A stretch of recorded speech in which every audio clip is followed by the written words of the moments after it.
Good morning, good morning, good morning, and happy Sunday. Also, welcome back to the Operation Hill 100 Heart channel where we do what?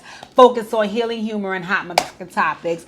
If you are logged in, that means you're interested in the hot topics today, and y'all know me, I'm here doing my show reviews. So today's show review is Season 8, Episode 2 of Love and Marriage Huntsville. I actually watched Episode 3 last night, and I mean, no reason to. Anywho, let's get into the BS. If you are new to my channel, please hit the subscribe button. Also hit the notification bell. Afterwards, hit the thumbs up. Hit the thumbs up on this video and then drop down in the comment section and let me know how you felt about my review. If I missed some things, if you want to add some things, and let me know your feedback. Anywho, it starts off from where the last episode left off, right? So remember Melody and Carlos was on Carlos King's podcast, and then Melody basically said, Carlos King basically said, I want to let you know that Moses and Sonny is here. And remember, Sonny is who stole Destiny Man Moses, right? And now they're married, and Sonny is Destiny's former producer. Anyway, they walked on out. Moses fine. Moses ain't bad looking. He's not bad looking. I could see what Destiny saw. But I know they was trying to say Sunny looked like Destiny. I didn't get that at all. Sunny's not a bad looking woman, but she doesn't resemble Destiny. Anyway, Carlos messy ass jumped right into it. So Destiny, they said that you were her producer and that you were, no, Sunny. They said that you were Destiny's producer and she confided in you regarding Moses, and you was advising her to leave Moses because Moses wasn't no good for her, but then she looked up and you ended up with him. So how did that go, right? So Sunny basically was trying to say she didn't steal Destiny's man. It wasn't really Destiny's man. Him and Destiny were just playing around and playing around. Destiny never gave her no information about Moses. She just knew his name and that he exists. And then one time she had seen him by mistake, and she wasn't involved in Destiny and Moses' business. And she met Moses on a humble at an event, and then she didn't give him the number till 6 months later. And then they didn't date till a month after the 6 months. And then yada yada yada yada yada yada yada yada yada. They was confusing me trying to go down the timeline of when he stopped talking to Destiny and started fucking Sunny. Either way, in my opinion, was Destiny done wrong? I mean, yes, but I don't know if it was done intentionally. And even if it was, it's over. Like, what can you do? It's over. If this man chose this woman, and clearly he motherfucking chose her, he married her. So they wouldn't be using this as my motherfucking storyline. But I get it. I know that Destiny don't really like to talk about the rest of her life. So why not bring on something that's juicy and also that pertains to the show, because this lady used to be a producer on the show. So I got it. Whatever. What Sunny basically was doing that I did not like and that irritated me was she was acting as though Destiny did something to her. So she kept saying these little snide remarks about Destiny, like, well, you weren't really his woman, and I know how to take care of my man. Too bad she didn't know how, and all this bullshit. Girl, listen, how you get him is how you lose him. So be careful. Be careful, because if he can mingle around you, if he can mingle around Destiny and start screwing somebody she know, he could also mingle around you and start screwing somebody you know. So be careful, Sonny, because you was talking a little too spicy for me. What I got from it was that Moses wanted Destiny to calm down on chasing that bag and focus on him. Destiny said, motherfucker, I don't got time for that. I have a son and shit to do. I need to get Milani or Jelani or whatever her business is off the ground, so I have to chase this motherfucking bag. He ran into Sonny, and Sonny said, okay, baby, well, I know how to simultaneously chase a bag and a man. And he said, okay, girl, that's what I'm into. And they got serious. Listen, the long and the short of it is it's over. It's over. But I guess they're going to drag this out for the whole storyline. So I was like, okay, that's going to be what it's going to be. I mean, Sunny seems to be getting upset with the audience because they was blaming her for stealing Destiny's man. And I'm like, come on, Sunny. As an adult, you have to look at the optics of it. It does look like you stole the fucking lady man.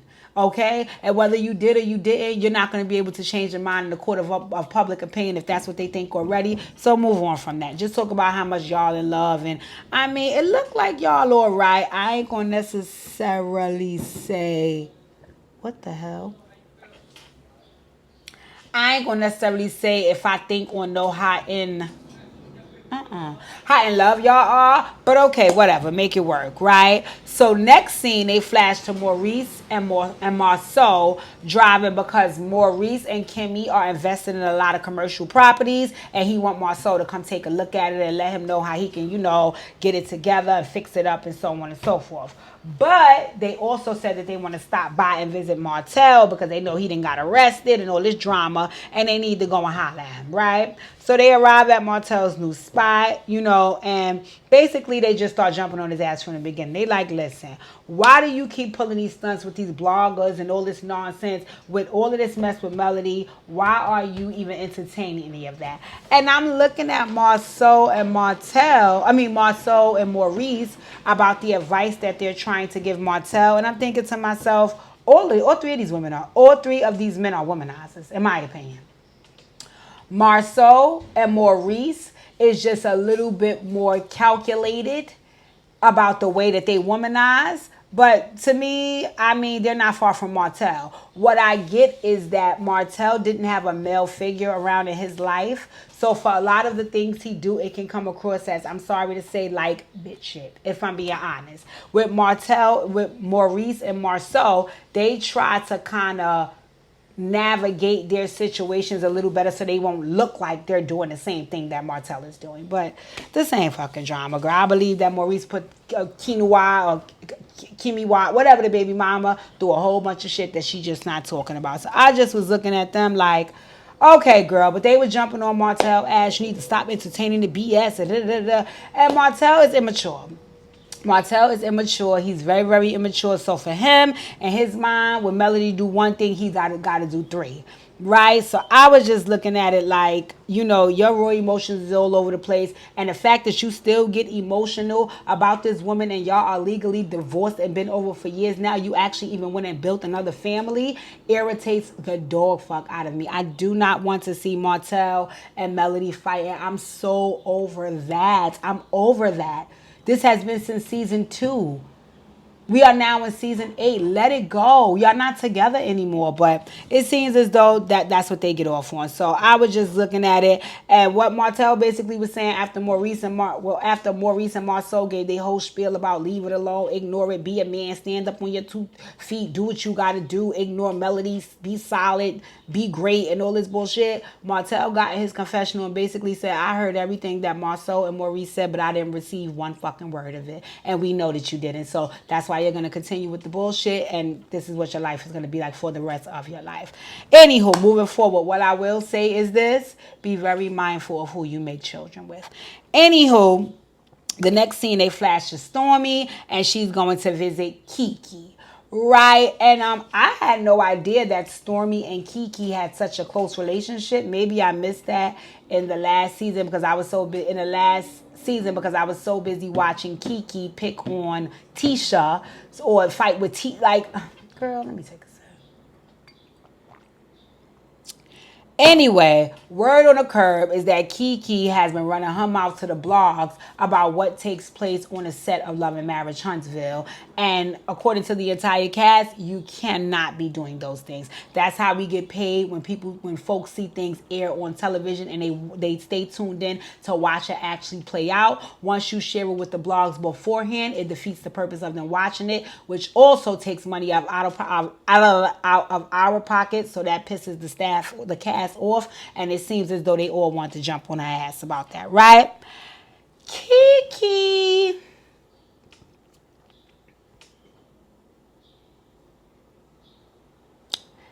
Okay, I'm going to give my honest opinion, right? Kiki gives me that she still indulges in recreational drugs, allegedly. I'm sorry. Unless, Kiki quit like the day before they start filming, so some of the behaviors of an addict is still there.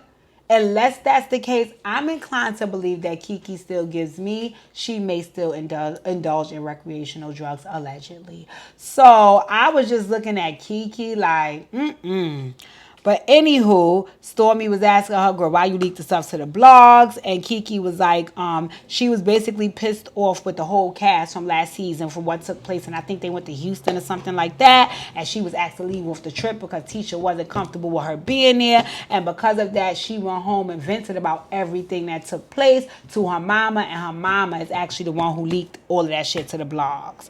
Stormi was like, now say what now? Who did what? Stormi ain't believe a word Kiki was fucking saying. And neither did I, but hey, if that's a story Kiki want to run with, we just going to have to go with Kiki. The only reason why I don't want to honestly say I 100% don't believe Kiki, because Kiki and Tisha is families, and Tisha mama, Wanda's messy as hell, so I wouldn't negate that Kiki got a messy mama in that family as well. So maybe the mama did leak into the blogs. Who know? Anyway, then Kiki may have inadvertently showed her hand and said, well, I maybe had a little bit to do with my mother spilling the beans and so on and so forth. Like I said, Kiki looked like she went and took a bump in the back room before Stormi even fucking got there, allegedly. She gives me she may still be an addict. So I just was looking at Kiki like, okay, girl. Next scene. Right? They flash on over and you see my girl Kimmy. Hey, Aquarius girl Kimmy. I think Kimmy's fashion sense has shifted since her bout with cancer. So she looked different. She invited Tisha out to dinner, lunch, brunch, something like that. They went to eat, right? So they sit down, they talking, they fake catching up. What Kimmy forgot to do was share with Tisha that she invited Sonny. Now, one of the reasons that she said she invited Sonny was because Sonny was the producer on the show when she was battling with the cancer. And she was just basically saying, like, I really, really love, everything, you guys did for me at that time, and I really appreciate it, so I want to thank you. And I also heard that you was back in Huntsville, so I kind of want to fake catch up and see, girl, what the fuck is going on, right? So when she walked in, you could see that Tisha was not at all happy. Number one, because she was not aware that she would be walking the fuck in. And number two, she off her. You can tell she's off her. First of all, Tisha is more Destiny's friend. And second of all, Tisha already has so many rumors swirling around her own marriage and infidelity regarding Marcel and the hoes. So I think anytime she see a woman that would mess with somebody, man and all that, it's a trigger for her. So she was looking at Sonny like,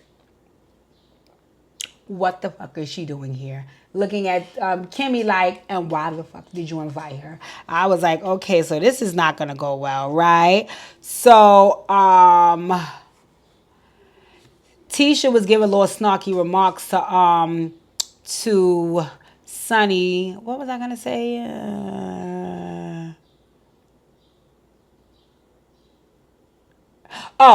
Basically, Tisha just started saying little slick shit like, well, what's going on? And I hear you got a lot going on, and so on and so forth. You could see that Sonny felt uncomfortable, and Sonny did something that I wouldn't have done, but I could see why she did it. She started basically like pleading her case to get them to like accept her. So she was trying to explain how it happened and, the order in which it went. And like I said, confusing you with the dates of how they met and what she did as a producer versus what she did as dating Moses. And to me, the girl, I didn't want to hear none of that shit unravel again. And number one, I don't think Kimmy give a fuck about it. I think she give a fuck that you bringing some new drama to the show. So we ain't got to focus on my man saying that I don't screw him enough because I'm still battling. I was battling cancer. So girl, if you here, let me just bring you all in the fold so now we can focus on your drama. I think Tisha don't want to accept you because I already think that you're a trifling asshole, and I believe that you're a screw my man, and I don't want you around here, so let me start picking on you. So that's pretty much what it looked like to me. So I was like, Sonny, it was null and void for you to come there because they don't give a damn about what you got going on, other than you bring some new drama to the show and we want our show to stay on the air. Anywho, they flicked on over to Mel, and she's over in the studio working on her music and her choreography. I'm so proud to see that Mel is still sticking with the music career because I didn't know if she would. And then Kiki showed up. Melody invited her because she heard that Kiki was all over the blog saying that Melody wasn't a good friend. And when they sat down, Kiki began explaining to Mel what happened. What happened? When she sat down, Tisha began explaining that Oh, no, Kiki began explaining to Mel that she wasn't happy about what happened last season, her having to leave, blah, blah, blah, blah. And that, once again, like she told Stormi, I went home, vented to my mom. My mom shared it with the blogs, boom, boom, boom, boom, boom, boom. She pretty much blamed everything on her mother, and then she apologized to Melody, right? Melody basically said the long and the short of the story is this. You had a moment of weakness and you proved your disloyalty. I don't fuck with disloyal bitches, so I'm cool on you and I wish you well. That was really, really it, right? I was just looking at Kiki like, you pretty much came there for nothing. And also, I think that Kiki might go and have a bump allegedly after she leave Melody because you could tell that was not the news that she wanted to hear or that she was happy about, right? So Melody was basically very, very abrupt and clear with her. And I'm not going to lie, I like that about Melody. Do I honestly agree with her cutting Kiki off? Yes and no. No, because if you are trying to build genuine relationships, you do have to understand that they're not always perfect and there will be ups and downs, especially in the beginning when y'all trying to get to know each other. But two, I also can understand because I'm pretty much the same. When you're a little bit older and you've been through certain situations, you start to pay attention to the red flags a little sooner and you start to eliminate them a little faster. So before we go down the road and you apologize and then a year, 2 years, 3 years, 6 months, or 10 years from now, you repeat the same behaviors and I be flustered and annoyed because you did this before already. Did I let you slide? Let me just get rid of you right now. Right? So I understood and respect her saying, listen, I hear all that. I'm not saying that you don't mean everything you're saying. I'm not even saying that, you know, I necessarily disagree with what you did 2,000%. It just don't work for me and my circle, baby, so I got to be off you. Then Melody got up and kindly escorted Kiki out of the studio session. And like I said, Kiki looked like she got back in her car. She sniffed her line, allegedly took a bump, and headed on about her business. Now, I don't know if she's going to give a fuck about Melody after the fact. Who knows? I did watch episode 3 last night. I'm trying to figure out if I even want to review it because the only thing, in my opinion, that was memorable about last night's episode, I don't even remember. It just, again, one thing about this show, it does have a tendency to kind of go in and out. So some minutes you're really, really fully engaged, and the other times you're like, this was just a filler episode. They could have kept this. And in any event, I'm watching. Hopefully you guys will watch with me. Tune the fuck in. Make sure if you're new to my channel, you hit the subscribe button. You like, you comment, you share. You let me know your feedback in the comment section. And thank you, thank you, thank you. Maybe I'll give you episode 3 and 4 combined. We'll see. Look forward to some Dear DJs. And make sure you watch my review of the Barnes Bunch. Enjoy your week.